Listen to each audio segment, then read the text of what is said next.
The American Revolution was a war to preserve slavery and not the other reasons we've been told. Let's examine the facts. The British Empire found it tenuous to maintain slavery. From 1655 to 1740, the Maroon Wars drained British resources.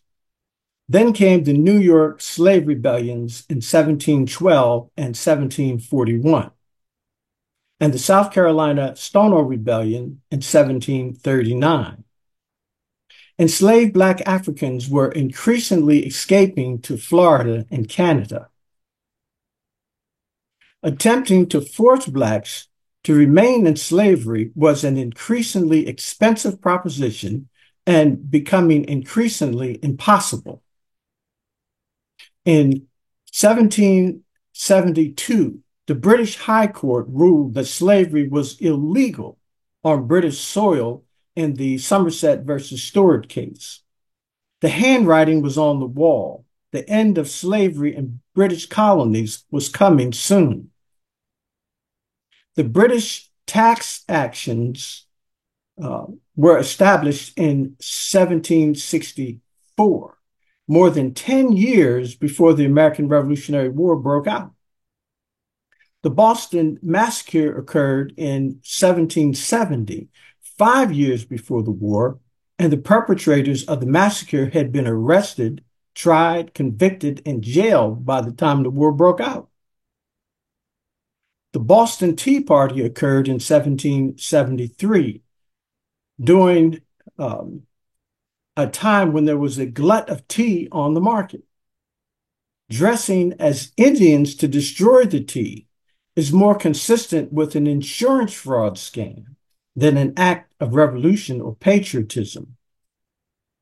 The private interests of American colonists were to maintain slavery for financial gain. Southern cotton plantations provided raw materials for northern textile mills. The American aristocracy wanted to maintain slavery out of their own personal self-interest. At the beginning of the American Revolution, General George Washington refused to allow Blacks to serve as soldiers in the war and only changed position when it looked like the colonists would lose. 10 of the first 12 U.S. presidents were slave owners. The U.S. Constitution classified Blacks as 3/5 of a human being. The Constitution made its priority to maintain slavery by prohibiting Blacks from crossing state lines to gain freedom from slavery. The first federal law enforcement agency, the U.S. Marshal Service, was tasked with enforcement of the 1793 Fugitive Slave Act. The 1790 naturalization law limited citizenship to whites only. The United States Supreme Court in 1857 Dred Scott decision made a finding of fact that the founding fathers did not intend for Blacks to be citizens of the United States. If we consider these facts taken as a whole, the only reasonable conclusion is that the American Revolutionary War was a war to preserve slavery.